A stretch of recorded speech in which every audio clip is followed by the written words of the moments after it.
He te tini me te mano whakahuihui mai tātou. Welcome to Te Timatanga Hou, New Lands, New Beginnings. Have you ever wondered what Aotearoa would have been like when our tipuna arrived? Who were these people? What type of environment did they discover? And what can we learn about the lifestyle they left behind? Aotearoa was once a part of a huge continent known as Gondwanaland.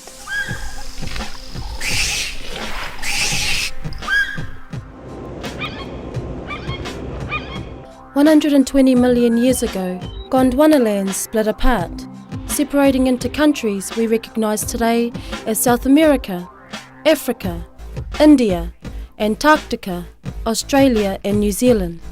Aotearoa began its long voyage carrying its own cargo of living things. It was the time of dinosaurs, volcanoes and changing landscapes. It was the time of the Atua and the creation of Aotearoa. We deal with existence in a holistic way. If you try and nail me to some particular spot on Earth, you've only got half the story right. That's my physical self. Now what about the rest of me? Where did that come from? Why don't you just ask me? I'll tell you. Like Maui fished up this island, yeah, and we were on it. And others will say, well, what about the Great Migration? Oh, you mean the last one? That's only the last migration. What about the stories that deal with the world, deal with other migrations prior to that one? Studies of language, cultural similarities, and recent generic research offer new advances and insights into the origin of Pacifica settlers. 40,000 years ago, sea levels were much lower than they are today. The first migrants to the Pacific Ocean were able to walk from Southeast Asia to Indonesia to Papua New Guinea to Australia and Tasmania. 3,000 years ago, the second wave of migrants known as the Lepida people travelled and settled in New Caledonia, Fiji, Samoa and Tonga. 2,000 years ago, the third wave of migrants took longer to travel. Their sailing techniques and scale of ships had grown. Their large capacity double-hulled canoes allowed explorers to settle the islands of Tahiti, Cook Islands, Hawaii, Rapa Nui and Aotearoa, New Zealand. Contrary to early European paintings that depicted these early explorers as starving and lost at sea, both scientific and Māori oral records tell us that trips were planned and undertaken over a period of years. They brought navigational knowledge on how to get here. Kupe and other early explorers left clear instructions on how to get to Aotearoa. If you look in our stories, such as they've been recorded, there's too much, there's variation, but there's a pattern in there that must suggest or give substance to the idea that we came according to a deliberate planning to come. To me, I think that's a marvellous and awesome testimony to our skill as seafarers and as navigators. The ocean isn't us. We did a lot of what we call island hopping.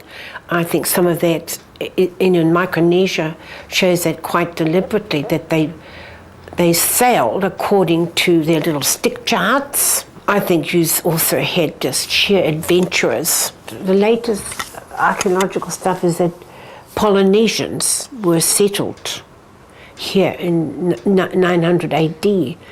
This idea of 1300 AD is rubbish. That's been debunked anyway. And who knows, we might have been here even earlier than 900 AD. Now, whether those were huge populations or the product of accidental voyages, to me it doesn't really matter. The fact is that at a very early period, our country was already inhabited. Rare finds of ancient carbonised kumara grown in the Pacifica during 1000 AD provides clues to movements of explorers during the periods of migration. Kumara are native to South America, which originally led archaeologists to speculate that this is where Māori originated. However, based on the advancement of science technology, it is now believed that Pacific explorers visited South America and brought the plants to grow in their own climate and those of the islands they went to settle in. So now, let's look at the types of equipment and products our ancestors would have brought on their journey to Aotearoa. They brought balers and ropes made of coconut fibre to repair rigging and poles for replacing broken booms. Travellers took breadfruit, coconut, fish, taro and bananas for eating and drinking. They also took animals and plants for propagation. Animals included the kuri, a variety of native dog lost through interbreeding, and the kiore, the Pacific rat. They brought jewellery comprising of reels made from stone, bone or ivory. These styles were typical of Eastern Polynesia. When they left their island environment, they'd already begun to weave a new mat. Coming from a small island to a massive, would have been like a continent, I suppose. When our tipuna arrived, what did they discover?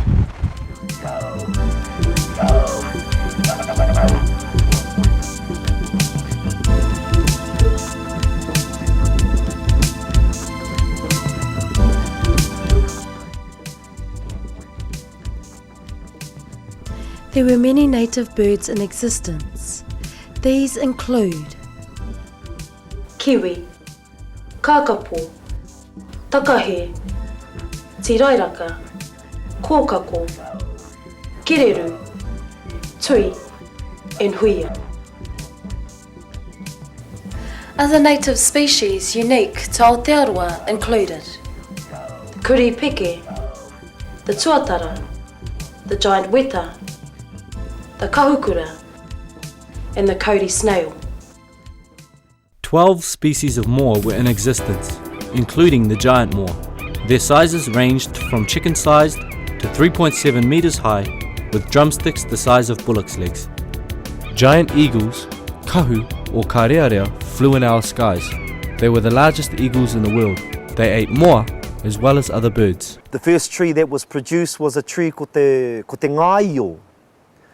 Now, isn't this interesting that when you break the word down, te ngā a io is the breath of io. So it's the Māori understanding of how trees produce oxygen.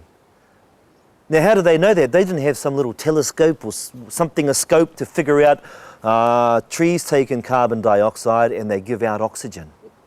They understood that holistically and they named the first tree as a signatory, as a symbol or an emblem of that. So how did our tipuna live? What were the values and belief systems that governed their society? Society was organised in a manner inherited from Pacifica, though not as stringent. Therefore, society was both communal and hierarchical. Tribes descended from common ancestors and usually took their names, for example, Ngāti Pikiao, Ngāti Tūwharetoa, and Ngāti Maniapoto. Where do we find the value baseline of the Māori people that gives us the unique perspective and worldview that we have? It doesn't come from our language. That's a myth.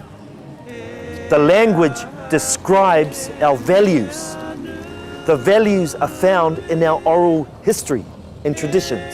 And this kōrero has nothing to do with religion, which the modern mind will find absolutely impossible. And that's mainly because religion has got in the way of what was once a very simplistic whakapapa.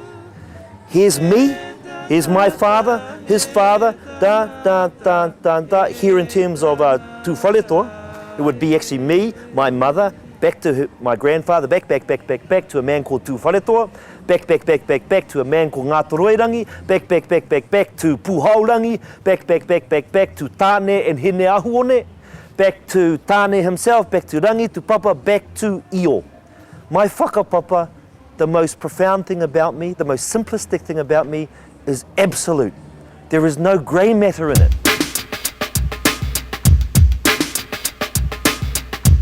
But Hawaiki, as explained to me, was this, hawa i te ki. If we had to go into my wharenui over there, there's the ridgepole, there's the rafters, here are the whakairo. I sit at the foot of my ancestor, one of those whakairo. Kia hawa au i te ki. All of the words, in the Māori world we often say, let's just hang the words on the wall, leave them there, go and have a kai, come back and get them again. Now understand, thousands and thousands of words have been spoken by thousands and thousands of great people before me. all of those words are there.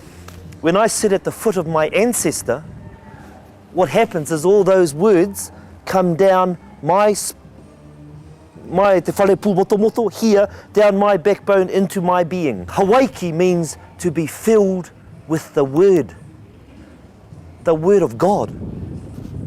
The God that we're talking about is Io.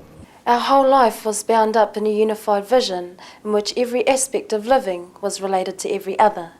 Religion, war, art, food gathering, love-making and death. Io was sacred that the very name could only be uttered by important tohunga.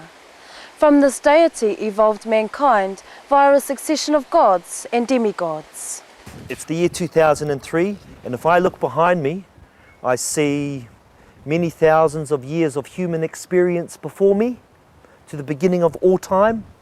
Every now and then it is necessary to turn around and go like this. Gather all human experience up and go,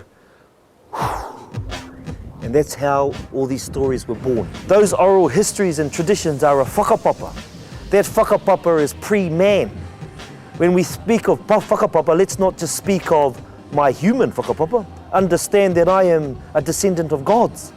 Go back into them and you discover and see the simplicity that we speak of. Everything has a whakapapa, and that all goes back to our kōrero in terms of our worldview. So everything has a whakapapa. Stone has a whakapapa, okay? Plants have different whakapapas. Some go back to Tangaroa, some go back to Tāne, and we've got different kōrero for everything. Pākoti, what the hell do you call it? Toitoi, what people call toitoi. And Pingao. Pingao loved to watch Pākoti in the breeze and making all sorts of lovely signs and signals to Pingao. And Pingao, she wanted to come back onto the shore, okay, and be close to Pākoti.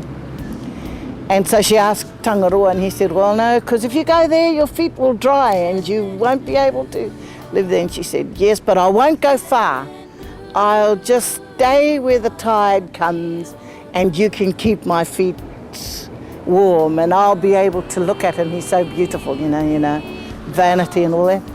And so that's a kōrero about one of Tangaroa's whānau and how they got onto the shore and how she must stay in the sand close to the tide, because otherwise and when you pick Pingao, you have to pull away the sand and you just you pull her roots and all, and she'll come up. And so there's a whakapapa kōrero about someone who was within that whakapapa quadrant and moved from there out for whatever reason, and how important it is that she stayed because she won't grow anywhere else. These stories have and continue to keep the histories of our tribal nationhood alive. We universally accepted concepts such as tapu, sacredness, Noa, common and natural, mana, prestige, Mauri, life force, wairua, spirit, Hara, fault, utu, revenge. Makutu, sorcery. These beliefs regulated our life. It's hard to sort of talk about mana without knowing that somewhere in there as well, like, you're baking a cake and you put different ingredients in, that tapu and noa are not part of the mix, And if you just take tapu by itself, it means to be in awe of something. Therefore, if you're in awe of something, you're a bit fearful. If that thing over there is tapu, you don't touch it or go near it without certain whakanoa things to be done. I mean, they belong together, like, the stamens of a flower. Hence, you've got great variations of the way in which these constellations work and the situations in which, well, in the end, it's about control. And in the end, control for what? So that you have an ordered society. I've seen an argument where some crow was sitting and a young woman stepped over his feet and she got whacked with his toko, you know, and told, hey. And I thought, well, there's nothing tapu about his feet. You know, what's so tapu about his feet? And then we went into defence for the young woman and thought we might as well correct it there. Because at the end of the day, the person who's tapu is the young woman, okay? So we had to correct that. Now, if we don't correct it in a certain way, that young lady would have gone away thinking that the crower's feet were tapu and that a young person shouldn't step over the crower's feet, when in actual fact it's whare tangata that's tapu. He shouldn't be blimmin' well sitting in front of the doorway anyhow. And he should move his feet, or someone should get up and let him sit so that he is not compromised in that way. All I'm saying is that if we're not careful and if we don't retain our tikanga background, in fact, or knowledge, in fact, we will be reduced to acting out superstition and acting out misinformed or someone else's idea of what we're already doing that now, someone else's idea of what is correct for them. Tikanga goes all the way back to Atua Kōrero, because during the time when Tāne was creating, he gave all of his brothers, that was his thing, all of his brothers the right to develop tikanga in their own domain. The kawa is, well, for Ngāti Porou anyhow, the kawa is the how you do it. The tikanga is the principles that are behind the kawa. Well, from what I hear, tikanga is man-made. Kawa is that which has been ordained or deemed or produced or put together by the gods. But putting it back into its proper cultural context, what they're talking about is what we call the kauwairunga, the upper jawbone, and the kauwairaro, the lower jawbone. Now this is a very, very simplistic thing to understand, but in its simplicity is a profoundness that goes, you know, over most people. The kauwairunga is your upper jawbone. It is immovable. Now, if everybody gets their hands and just puts them on their upper jawbone, they will see it cannot move. That is the law of the gods. That is the law of nature. That is the law of God. It cannot be moved. The things that we humans, Māori, put together belong to the lower jawbone. It is the jawbone that moves, as in the movement of the lower jawbone, along with my tongue, produces speech. Kawa, the upper jawbone, is not movable. It cannot be changed by you, by any human hand. It can only be changed by nature itself. Rangi, papa, keep on going back. The lower jawbone changes with, depends on who's doing the eating. It depends on who's doing the eating. So things like, once upon a time, the pai of this marae used to be over there on the right. Now, it's over here on the left. So that tells you that's something that can be changed. It therefore lies in that strata of thing that we call tikanga, that which is correct to that generation, to that geographical spot, to the thinking of the time. But what cannot be changed about this marae is it is the marae of Timatanga, the marae that belongs to Timatanga, the god of war, or the god of anger management really. That being the case, you understand that is something that belongs to the upper jawbone, kawa. It cannot be changed. Some iwi believe around the other way, you see, that tikanga is kawa and kawa is tikanga. Say, for instance, all the people on the western side, Whanganui, Taranaki, they're inclined to believe that what we call kawa is tikanga and tikanga is kawa. And so, yeah, so they've got that turn, and that's fine, because we know that iwi all see things in our own iwi point of view. Ours was a very complicated and highly sophisticated call it a theology, a system of beliefs, and faith in certain things that then has practical implications. It sustained the order in the society.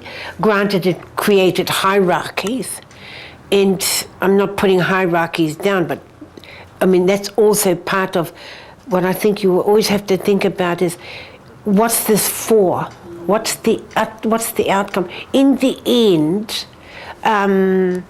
it must have some reason for being, and I think about order. He tangata anō te tangata ki tōna kāinga, he ani ki tōna. A man of importance in his own village and a respected leader among his own people. Leadership in the arts of peace and war depended on descent and skill. In the rangatira families, it was often the firstborn son who took over from the father. However, this gender role varied between different tribal areas. The relationship of each person to other members of whānau and wider tribal groups was defined through senior or junior lines of descent. People were either born into rangatira families or they were tutua, commoners. In practice, however, almost everyone could trace whakapapa links into a rangatira line. Immediate authority was exercised by the kaumatua, or older members of the family. The whānau and hapu determined lifestyle choices from a collective benefit. Occasionally, federations of tribes and hapu would come together for joint ventures such as war, trade, and foraging for resources. We travelled by foot and waterways, seas, rivers and lakes in a variety of waka. These included te waka tiwai, the lightweight dugout canoe for internal waters, te waka tete, the ocean-going canoe, te waka taua, the war canoe, te waka tūpāpaku, the canoe that was used to transport our deceased to burial, and te waka tūroro, the canoe that was used to transport our sick. Our houses were constructed of manuka frames, tied with harakeke and thatched with lopo and wiwi. A hole was made in the centre of the ceiling to let out the smoke from the fireside embers that kept the inside warm during the winter months. Kauta were built for the cooking of kai. These buildings were similar to Pacifica whare and had built up areas for burning fires. Most kāinga had wharehui, large house, for gatherings. Some settlements were fortified and some were not. More often, villages were adjacent to hilltop pā to which whole communities would retreat when under threat. Pā were constructed with an interior stronghold, ditches, banks and palisades. Some proved impregnable to siege, while others were won and lost several times during the course of a lifetime. Timatanga portrayed the fighting spirit, which is the fighting spirit that rules on the marae. The whole idea of wero atu wero mai, stand your ground, fight and never say die. Put your body on the line for your marae, for your family, for your hapu. Warfare evolved as a competitive element of Māori life, although not in all parts of the country. However, warfare was not totally destructive until the introduction of the musket. Most fighting occurred in the summer months only. It was sometimes conducted to obtain territory with and for food or other resources, for example stone for tool making, sometimes to avenge insults real and imagined, sometimes to obtain satisfaction from hapu who had transgressed the social code, and sometimes as a result of disagreements about authority. O toi te kupu, toi te mana, toi te whenua. Without the Māori language, without prestige, without land, Māoritanga will cease to exist. Our language was similar enough between iwi that a speaker could be understood anywhere within Aotearoa. However, dialect differences were pronounced. Now with dialect differences, for example, Adam, let's use the Māori word whakarongo. If we were from Tūhoi, how would we pronounce that kupu? Well, that'd be whakarono, And if we were from Taranaki? wakarono, And how would Ngāpuhi say it? hakarono. And if we were from Kaitahu or Ngaitahu? Well, that'd be whakaroko. Te uranga o te tangata, he whenua. Te toto o te tangata, he kai. Food supplies the blood of man. His welfare depends on the land. We grew yams, kumara and taro to eat, and hui to store kai, carry water and use as musical instruments. We preserved and stored large quantities of food in our pātaka for lean season and in case of war. We kept special delicacies for favoured guests, an example being roasted or preserved native birds. 20 to 30 birds were sealed in a single hui or gourd. These hui were decorated with different bird feathers so that you could identify hui contents. We dried pipi or mussel and a variety of fish, seaweed, inanga or whitebait, tuna or eel, and the native rat, the kiore. Our stable kai was bracken roots. The starchy parts were pulled out, soaked in water, roasted in embers, and pounded to a sticky flour. Cakes of meal were dried and kept in pātaka for working parties or travellers. We used core to break the soil and kāheru to work the soil into mounds ready for planting, kumara and peru. We learnt the medicinal properties of our native flora. Rongoa or herbal remedies were created from bark, leaves and roots of trees and plants. We traded with other tribes for food and other resources. Trade of food and goods meant that we were able to maintain relationships with these alliances. Aitia te wāhine pā harakeke. Marry the woman of the flax cultivation. Aotearoa was colder than the tropical Pacific, therefore more layers of clothing were required. We wore clothing made from harakeke, flax, and other materials such as kieke and tea, the cabbage tree. The art of weaving was time-consuming, and those that weaved were regarded as highly skilled. This task was predominantly undertaken by women. Natural dyes and feathers were also developed and used to add colour, texture and warmth.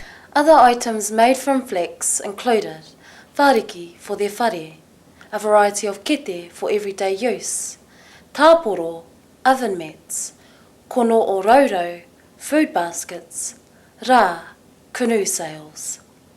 We played games, both as adults and as children. Many of these games taught us to think strategically, for example string games, or build physical stamina and dexterity, for example spear throwing and wrestling. We sang and performed for both fun and historical purposes. We were visually expressive. Carving became highly prized, and the working of wood, bone and stone became intricate and delicate. The best work in wood was seen on door lintels, house gables and canoe prows, and in stone and bone in personal ornaments such as tiki, pendants and necklace units. Aha koa heti, he pounamu. Although small, it is greenstone. The pounamu was as hard as steel. The tools created from this stone triggered a boom in carving and building. Too precious for common use, such as tree felling, the pounamu adze was usually used for shaping and finishing waka and house timbers. Mere pounamu were fighting weapons and later symbols of power and influence. A mere might be presented in return for land or waka, as a peace offering, or to seal marriages. Mere had names, and from each exchange intergenerational, they gained their own history. Gender roles were important, however at kainga levels, all whānau would come together collectively in growing, harvesting and gathering food, and in the raising and teaching of children. Every one of us was born with a pukenga, a profession, a storehouse of knowledge. A tohunga would identify our skills to ensure that we were raised in the appropriate school. Tohunga were chosen by whakapapa and their ability to service the educational, physical and spiritual needs of a tribe or iwi. There were tohunga skilled in areas of genealogies, tribal histories, medicine, carving, taiaha, haka, birthing, planting and harvesting of kai, collecting seafood, and tāmoko. Each tohunga functioned with the atua of their particular area. Many people wore tāmoko or facial tattoo. Moko lines let others know our tribal affiliations, our whakapapa lineage, and our roles within the tribe. The creation of tāmoko was totally left to the decision of tohunga. He would travel throughout the hapu and sometimes to other waka areas to study designs and to choose people. First chosen were those from ariki lines. Tohunga would consult with rangatira on whakapapa, status and strength of each other recipient he will tāmoko. Whakapapa connected us with all forms of mana that we know.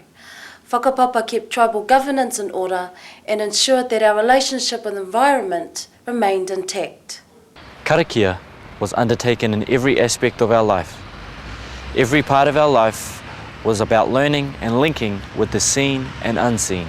Our learning was a lifetime experience, and we learnt right to the day we died. Birth and death were of the same nature. Māori viewed a new birth as a descent to this world from the world of the atua. Death was the passing on to another realm of atuatanga. Therefore, tangihanga processes and procedures needed to be undertaken accordingly to ensure that the passing went well, and that the journey was made safe for the spirit and for those that remained behind. Our worldview and our tikanga actually governs how we behave. So how we behave as manuhiri, how we behave as tangata whenua, how we behave at tangihanga, how we behave in different cultural contexts are really important to retain, because it's what makes us uniquely Māori. It's not the colour of our skin and the fact that we can do a haka. I can see, you don't have to be a rocket scientist to see up ahead our whakapapa is going to change. And I'm quite happy with that, because all of our tipuna have had whakapapa that's come from other mixings. Within our stories, we have all the practices of Eastern meditation. Tāwhaki was the man that showed the Māori people how to meditate to what the Eastern people call a mantra. The greater weight of all these stories has nothing to do with humans and everything to do with what we were before we became human. We dig up fossils to give us some idea of what life would have been like back when. But it's like the music of the universe. It's always moving. Culture is like the rest of the universe. It's not static, because we aren't static beings. We're sentient beings. We feel, we know, we work, we're active. It's the battery cell that we plug into.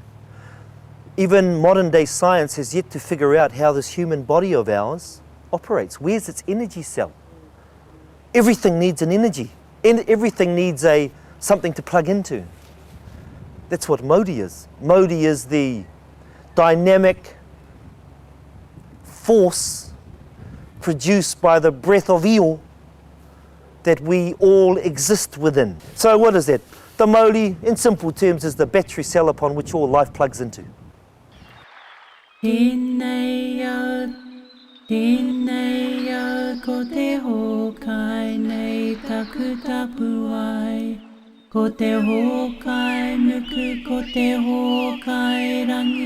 There is only one Bible in the Māori world, and it lies between Langi, the sky, and Papa, the earth. Everything has a whakapapa, and that all goes back to our kōrero in terms of our worldview. It's like the rest of the universe. It's not static, because we aren't static beings, we're sentient beings. The cultures that have survived in the modern world are the cultures that have a view of their own genesis, their own specific, built by them, view of how they came to be, and how they came to be within a world, which came to be within a galaxy, which came to be within a universe, which came to be within a cosmos.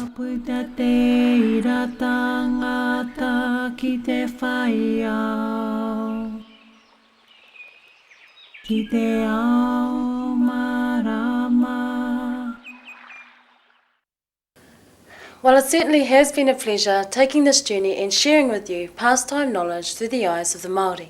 So now the rest is up to you. We encourage you to take advantage of this program. Pull your pens out, open your workbooks, and work through it to the best of your ability. But most of all, have fun. And remember, you are not alone. There are kaitiaki there to assist, or you may even want to ring a friend to join you on this amazing journey. So until we meet again, we bid you farewell, good luck, Mō Mō ora.